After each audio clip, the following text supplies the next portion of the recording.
Bom dia a todos.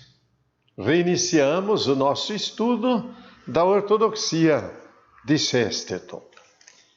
E nós estávamos vendo a ética da Elfolândia, esse capítulo, aí por volta da página 88.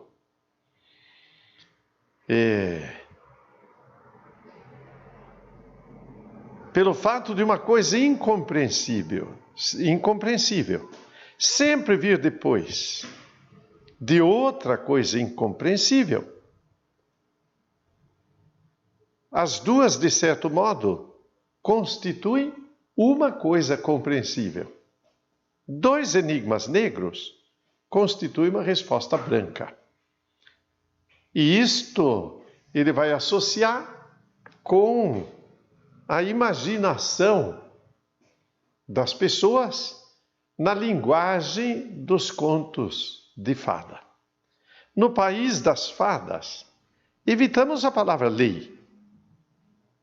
Na terra da ciência, são especialmente apaixonados pela palavra lei.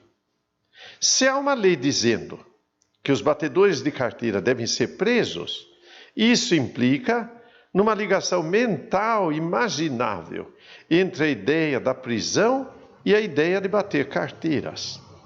Sabemos qual é essa ideia. Podemos dizer, por que tomamos a liberdade de alguém que toma liberdades? Mas se ele toma liberdades e está errado, por que nós tomamos a liberdade, quer dizer, prendemos a pessoa?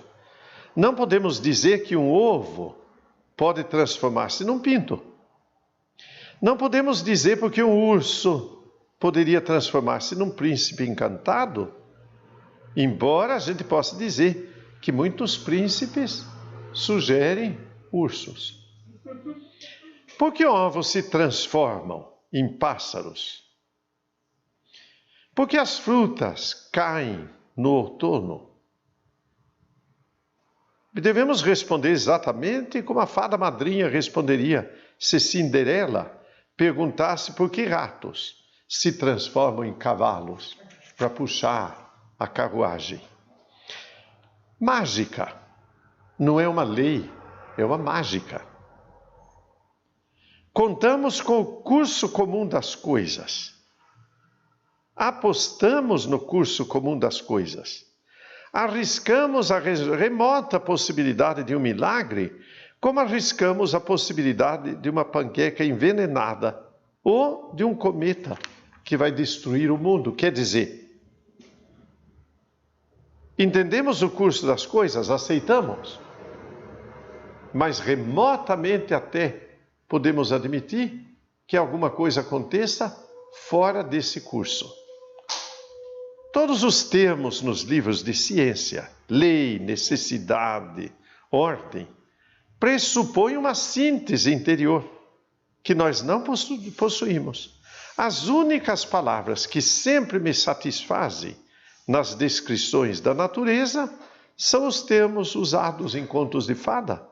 Sortilégio, feitiço, encantamento, expressam a arbitrariedade do fato e do mistério. Então uma árvore dá fruto é mágica. A água corre porque está enfeitiçada. O sol brilha porque está enfeitiçado. A linguagem do conto de fadas simplesmente é racional, gnóstica e agnóstica. O homem que fala de uma lei que nunca viu, mas se ele nunca viu, é místico, supõe. O amante desamparado talvez não seja capaz de dissociar a lua do seu amor perdido. Assim, o materialista é incapaz de dissociar a lua da maré. Não vê, mas associa. Criancinhas, quando criancinhas, não precisamos de conto de fadas, só de contos, porque tudo acaba se tornando mágico.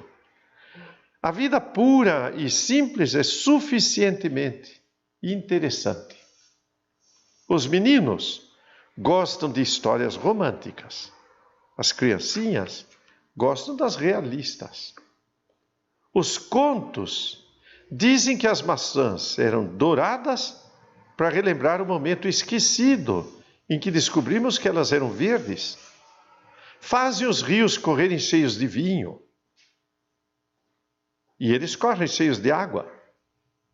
De fato, nesse ponto, sou absolutamente a favor do agnosticismo mais alto. Seu nome mais adequado é ignorância. Todos os homens se esqueceram de quem são. Alguém pode entender o cosmos, mas não entende o ego. Avançamos na compreensão do cosmos.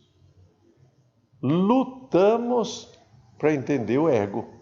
Dificílimo. Não? Quem não nota isto, por exemplo, diante de uma enfermidade do interior da pessoa, como é a depressão? Dificílima de ser entendida, porque é dificílimo entender o ego. Todos padecemos sob a mesma calamidade mental. A emoção mais forte foi que a vida era tão preciosa quanto intrigante. E daí que buscamos a felicidade, mas o teste para perceber se há uma felicidade é a gratidão. Não poderia eu ser agradecido a Papai Noel quando ele deixou em minhas meias o presente? E agradecer o presente de eu ter duas pernas? E não posso agradecer alguém no dia do aniversário por ter nascido? A gratidão é a medida da nossa felicidade. Se não sou agradecido, eu não posso ser feliz, porque eu não reconheço. Tolstói falou de uma virtude presente numa condicional, num ser. Você pode morar num palácio de ouro e safira, diz o conto de fadas, se você nunca disser uma determinada palavra, por exemplo, vaca. A visão depende sempre de um veto. Você pode viver feliz com a filha do rei, se não lhe mostrar nunca uma cebola. Coisa de conto de fadas. Todas as coisas loucas e esfuziantes, liberadas, dependem de uma coisa proibida, um ser. Como o quadro depende da moldura, a condição é a condição da felicidade. Podemos ser felizes se... E aí vem as condições. O verdadeiro cidadão do país das fadas obedece a algo que absolutamente não entende. No conto de fadas há uma felicidade incompreensível, que se apoia numa condição também incompreensível. Quer dizer, vai viver com a princesa se não lhe mostrar a cebola. Condições.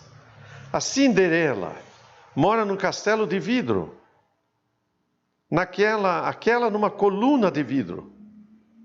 Esta aqui enxerga tudo no espelho. Morar em casa de vidro, se não atirarem pedras. O que significa morar num palácio de vidro? Senão de que a felicidade é muito frágil, pode ser quebrada, se não obedecermos às condições. Não? Um estudante pode ser muito feliz no estudo? Pode, se estudar. É uma condição. Ele sabe o que vai ser na felicidade de ter sucesso no estudo. Ele não compreende bem. E às vezes não compreende bem que tem que estudar agora. Mas assim, tudo depende de uma condição. Eu sentia e sinto que a vida em si brilha como um diamante e é frágil como uma vidraça. Ser quebrável não é o mesmo que ser perecível. A felicidade depende de não fazer alguma coisa ou de fazê-la. A moldura não era mais estranha do que o quadro. Por essa razão, nunca consegui associar-me aos jovens do meu tempo, no que chamavam de sentimento geral de revolta. Mas não me sentia disposto a resistir a alguma regra simplesmente porque era misteriosa. O exemplo ético, nunca consegui envolver-me no burburinho geral daquela nova geração contra a monogamia. Porque nenhuma restrição imposta ao sexo parecia-me tão estranha e inesperada quanto o sexo em si, para sua realização. A poligamia é falta de realização do sexo e não a sua realização.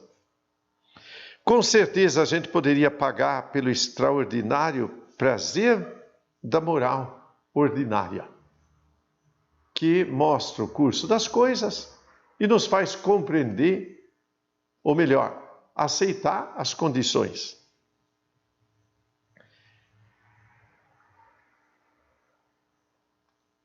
Expus já a atmosfera mental do mundo moderno e descobri que ela se opunha claramente em 2 pontos.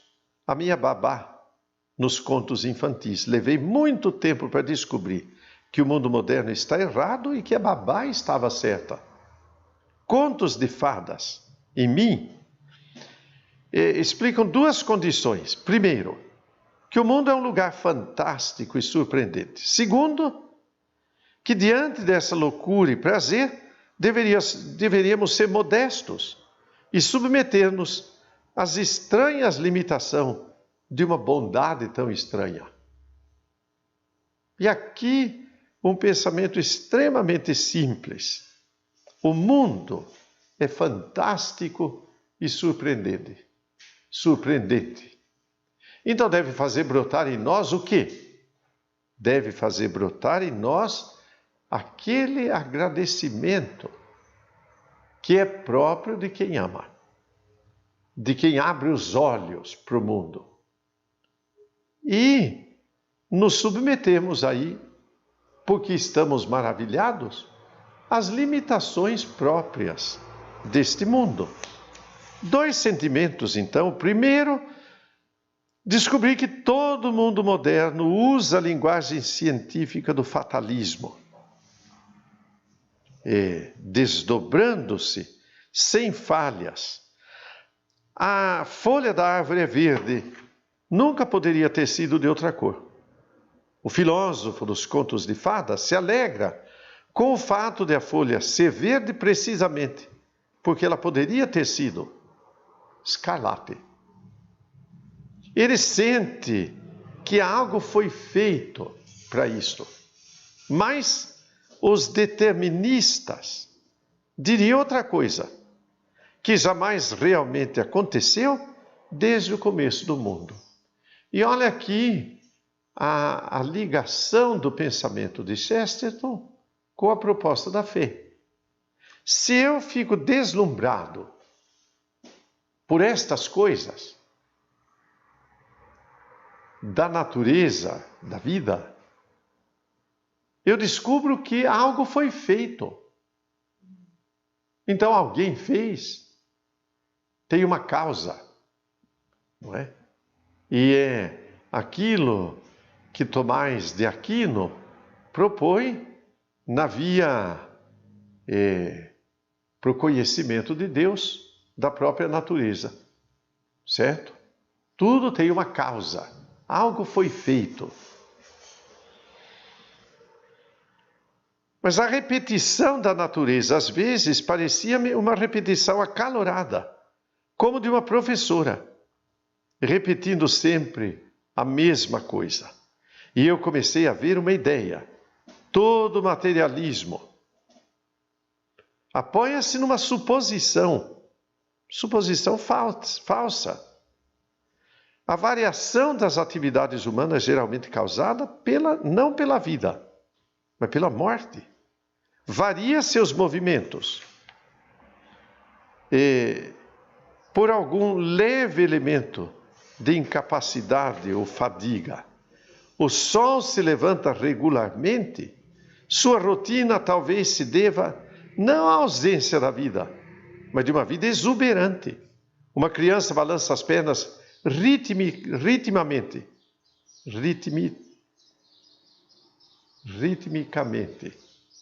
por excesso de vida.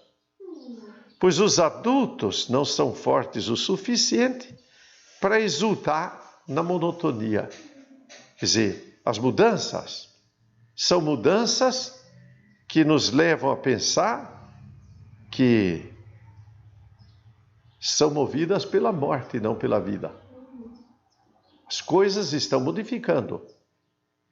Os adultos, então, não são fortes para manter a monotonia. A repetição na natureza pode não ser mera recorrência, pode ser um bis teatral. Repete porque precisa repetir. A repetição pode continuar. O homem pode permanecer sobre a terra geração após a geração, e no entanto, cada nascimento pode definitivamente ser a sua última aparição. Vagamente, eu sempre sentira que os fatos eram milagres. Voltava a considerá-los milagres. Por quê? Porque eram voluntários. Quer dizer, alguém quis. Então há uma causa. E de novo a referência a isto. Esse nosso mundo tem algum propósito. E se há um propósito, há uma pessoa que quis. Se há uma história, então há um contador de histórias. E ele cita então Herbert Spencer. E teria ficado chateado se alguém o chamasse de imperialista. Por isso mesmo, é muito lamentável que ninguém tenha feito isso. Mas ele era o imperialista do tipo mais baixo. Ele divulgou a desprezível ideia de que o tamanho do sistema solar deveria infundir mais respeito do que o dogma. Por que alguém deveria entregar a sua dignidade ao sistema solar? Então, em vez de entregá-lo a uma baleia, que é grande, o sistema solar é grande, a baleia também é grande, não é? Mas se o simples tamanho da prova, que o homem não é a imagem de Deus, então a baleia podia ser imagem divina. É o tamanho da prova. E não vamos pelo tamanho da prova. Observei que o materialista, como louco, está numa prisão. Prisão de um só pensamento. Não admite outro. O tamanho desse universo científico não oferecia nem novidade, nem alívio. Não era possível admitir nada. Como, por exemplo, perdão, livre arbítrio ou coisa assim. Uma lei, por definição, é algo que pode ser violado. Mas o mecanismo dessa prisão cósmica era algo que não podia ser violado. A prisão cósmica de olhar o cosmos e ficar extasiado e aceitar simplesmente o cosmos. Eu não posso aceitar simplesmente, o cosmos está aí, eu aceito, mas eu quero mais, eu quero a causa, aquele que quis, certo? A vastidão do universo nada tinha do frescor e da arejada expansão que nós exaltamos no universo do poeta. Esse universo moderno, literalmente, é um império vasto, mas não livre. O cosmos era uma coisa só, porque tinha uma regra uniforme. Só que, diriam eles, mesmo sendo uma coisa só, ele é também a única coisa que existe. Porque nesse caso alguém poderia preocupar-se tanto em chamá-lo de grande. Não existe nada que possamos comparar com ele. Então, por que chamá-lo de grande e não simplesmente cosmos? É um erro, um mero sentimento, alegrar-se porque o Sol é maior do que a Terra. Um sentimento tão sensato como alegrar-se pelo fato de que o Sol não é maior do que ele é. Vamos dizer, raciocínios de pouco fundamento. Se você pode fazer uma estátua de alguma coisa, você pode também fazer daquilo uma estatueta. Se não há comparação, eu chamo do jeito que está. Estátua ou estatueta. Esta mania de usar diminutivo, certo? Como se eu estivesse comparando. Eu, porém, estava assustadoramente apaixonado pelo universo e queria dirigir-me a ele por diminutivo. Então seria o que? Um mundinho. E aí ele cita, por exemplo, essa história de Robinson Crusoe, não é? Que li mais ou menos na mesma época, que deve ter a eterna vivacidade de celebrar a poesia dos limites. Até mesmo o bárbaro romance da prudência. A melhor coisa no livro é simplesmente a lista dos objetos resgatados do naufrágio. O maior desses poemas, então, se torna um inventário. Ele naufragou, acabou numa ilha e resgatou o que tinha naufragado. E vai aproveitar aquilo que ele pôde catar. É um exercício ainda melhor lembrar-se de que todas as coisas passaram por esse salvamento, por um triz. Tudo foi salvo de um naufrágio. A vida é salva de um naufrágio. E isto ele está se referindo pela proposta que ele tem, que nos expõe aqui, da fé, por exemplo. No homem que naufragou pelo pecado e vive resgatando as coisas que ele pode resgatar. Então, a poesia da vida é o inventário da vida. Não, eu posso resgatar certas coisas. Eu não morro porque naufraguei, mas eu tiro proveito daquilo que é possível. Para mim é um fato mais concreto e assustador. Qualquer transeunte que vai pela rua poderia não ter sido. Ele sobreviveu. Este cosmos é de fato sem par, sem preço, porque não pode haver outro. Eu sentia na alma, primeiro, que o mundo não se explica a si mesmo. Segundo, comecei a sentir que a mágica deve ter um sentido. O sentido de ter alguém que lhe dê origem. Terceiro, considerei esse propósito belo em seu plano antigo, apesar dos defeitos.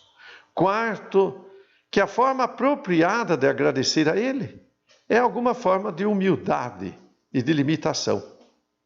Devíamos também obediência ao que quer que nos tenha criado. Um sentimento mais forte. Todo bem era uma sobra a ser guardada e tida como sagrada, proveniente de alguma destruição primordial, de um afundamento. O homem salvara seu bem, como Robinson salvara os seus bens de um naufrágio. E durante todo esse tempo, eu nem sequer havia pensado na teologia cristã, que propõe exatamente isso. O 5º capítulo, a bandeira do mundo. Ele vai começar então falando de bandeiras, pessimismo e otimismo. O otimismo pensava que o mundo era o melhor possível. Já o pessimista, que era o pior possível. Um otimista não podia ser um homem que achava que tudo estava certo e nada errado. Pois isso não significa nada. É como dizer que tudo é direito e nada é esquerdo. Então daí eu não posso achar que tudo está certo. Pois se não há nada de errado, eu não preciso afirmar coisa nenhuma. O pessimista achava que tudo era ruim, exceto ele mesmo. Uma menininha dizia: um otimista é alguém que procura os olhos e o pessimista procura os pés. Não sei se essa não é a melhor definição. Há nela até mesmo uma espécie de verdade alegórica. Pois talvez fosse possível estabelecer uma distinção útil entre aquele pensador mais sombrio, que pensa simplesmente em nosso contato contínuo com a Terra, e o pensador mais feliz, que prefere considerar o poder primário da visão e a escolha do caminho. Pessimista, o que pisa, o otimista, o que vê. Parece que a nossa atitude diante da vida pode ser expressa mais adequadamente em termos de uma espécie de lealdade militar do que em termos de crítica e de aprovação. Apenas aceitamos e não temos uma ponderação sobre o que aceitamos. É a fortaleza da família, com a bandeira tremulando no seu torreão. Quando se ama alguma coisa, a sua alegria é a razão para amá-la. E a tristeza é a razão para amá-la ainda mais. Pensamento otimista. De modo semelhante, otimismo e pessimismo são igualmente argumentos para o patriota cósmico. Se pensamos no que realmente é melhor para Pimlico, não sei se é assim que pronuncia, Pimlico, um bairro de Londres, bairro de primeira, ou melhor, de classe A. Vamos descobrir que o pensamento nos leva ao trono, ao mítico, ao arbitrário. As pessoas, primeiro, prestaram homenagem ao local e depois conquistaram a glória para ele. Um pensamento bem simples. E ele dá exemplo. Roma não foi amada por ser grande, ela foi amada, ou melhor, ela foi grande por ter sido amada. O que engrandece o lugar é o amor que se tem ao lugar, não o próprio lugar. Então o bairro não era grande porque em si era grande. Quando nós amamos o lugar, engrandecemos o lugar. Erradas na medida em que sugeriam que os homens, em algum momento, haviam aspirado diretamente à ordem ou à ética. O ser humano não aspira diretamente à ética. Ele aprende a ética depois de viver uma situação. Aí aprende. E ele vai exemplificar. Nós não devemos bater um no outro no lugar sagrado. E depois aprendemos que não devemos bater um no outro. Primeiro queremos exaltar o sagrado, depois aprendemos a outra coisa. Eles conquistaram a moralidade vivendo a religião, lutaram pelo santuário e descobriram que se haviam tornado corajosos. Não sabiam que eram corajosos e não sabiam que nem era necessário ser corajosos. Mas à medida que lutaram por aquilo que é sagrado, então se tornaram corajosos. Há aqui um pensamento muito importante. Queremos uma sociedade justa, ética. Ela tem que ter motivo para isto. Se houver simplesmente uma proposta de ética, talvez ela não chegue nunca lá. Por isso que, de fato, o pensamento religioso pode trazer para nós um progresso extraordinário. Porque buscando aquilo que o pensamento religioso propõe, seja lá obediência dos mandamentos, ou um culto àquele que chamamos superior Deus, então aprendemos o caminho de viver eticamente. Os 10 mandamentos que foram considerados substancialmente comuns a toda a humanidade eram ordens militares, código de regras. Depois acabaram sendo entendidos como o caminho para viver humanamente melhor. A anarquia era um mal, porque punha a santidade em risco. Foi somente quando criaram um dia santo para Deus, descobriram que tinham criado um feriado para os homens. Primeiro pensaram no dia santo para Deus, depois descobriram que era feriado. O único otimismo certo é uma espécie de patriotismo universal. Ouso dizer que o ponto negativo do amigo sincero é simplesmente que ele não é sincero. E daí o amigo é capaz de conviver comigo. O pecado do pessimista não é, então, que ele pune os deuses e os homens, mas que não ama o que pune. Qual é o pecado do homem geralmente chamado otimista? Obviamente, percebe-se que o otimista, no intuito de defender a honra do mundo, defenderá o indefensável, porque é otimista. Acalmando a todos com certeza. Ele não vai lavar o mundo, mas vai acabar apenas caiando o mundo.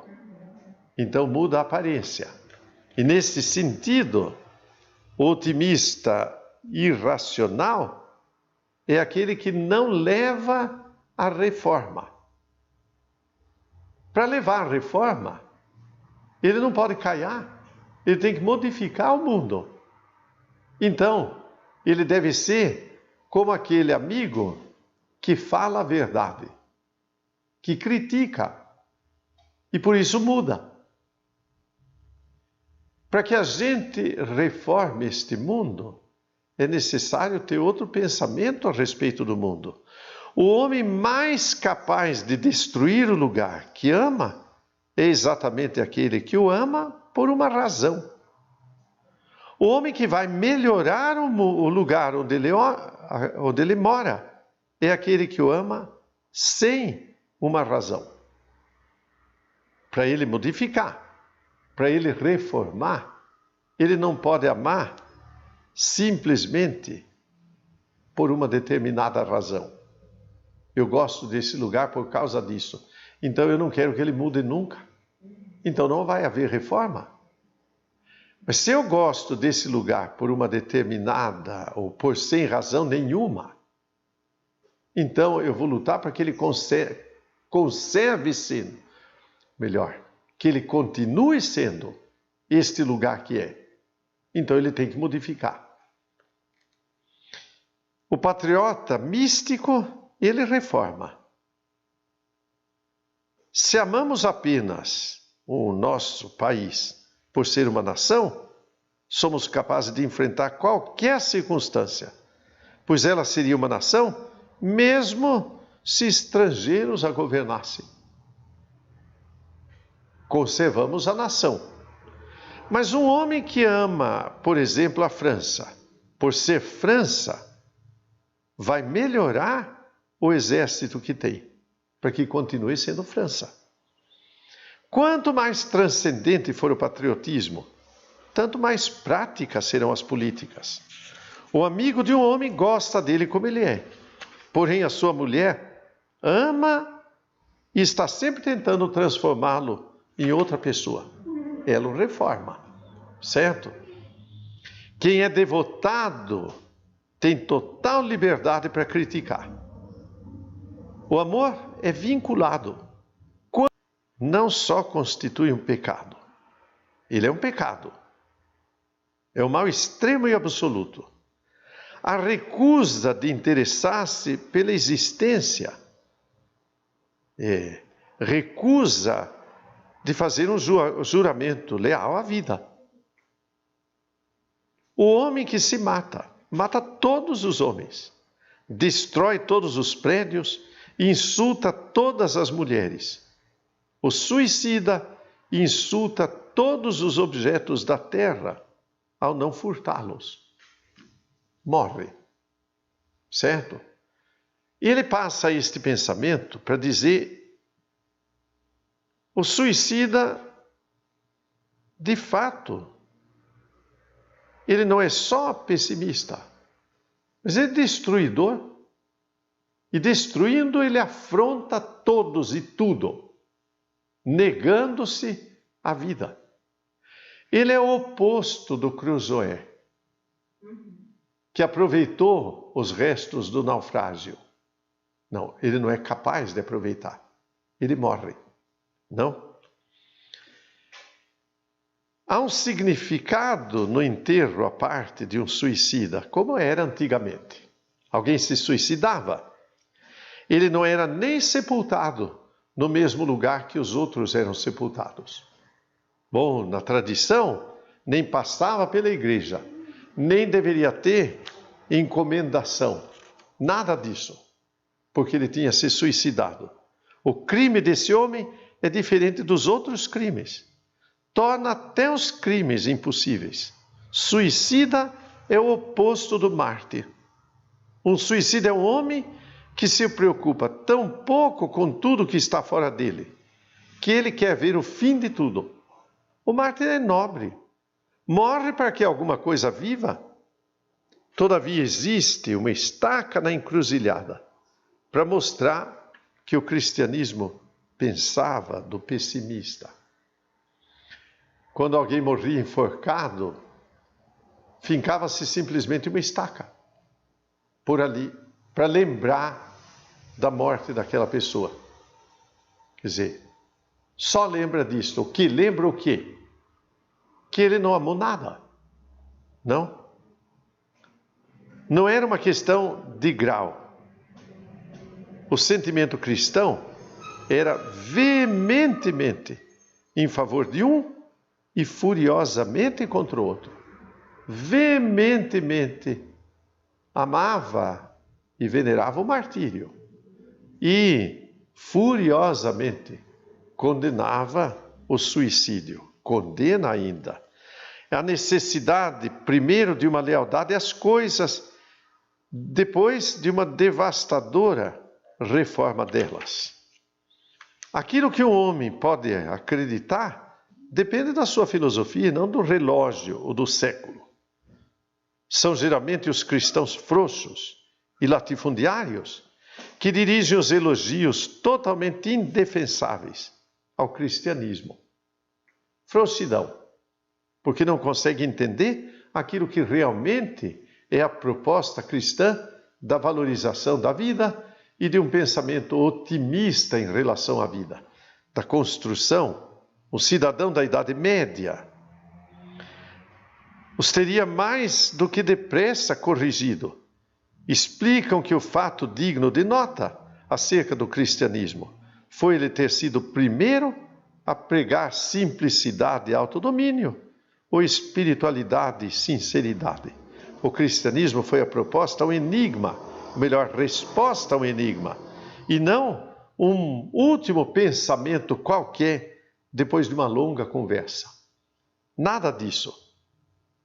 É uma resposta que vai propor exatamente o valor da vida. E daí, entre estes que ele chama aqui de cristãos frouxos e latifundiários, um que não era cristão, era anterior, e que faz uma proposta de um pensamento deste tipo, Marco Aurélio. É o tipo humano intolerável. É um egoísta altruísta. Um sujeito que tem orgulho sem a desculpa da paixão. Não é apaixonado por nada. Busca coisas boas, mas que não motivam a uma paixão pela vida, pela verdade, por olhar além das aparências, por não viver simplesmente um otimismo frouxo, mas uma paixão que leva a mudar o mundo, para construir realmente uma vida humana. Hoje ficamos por aqui.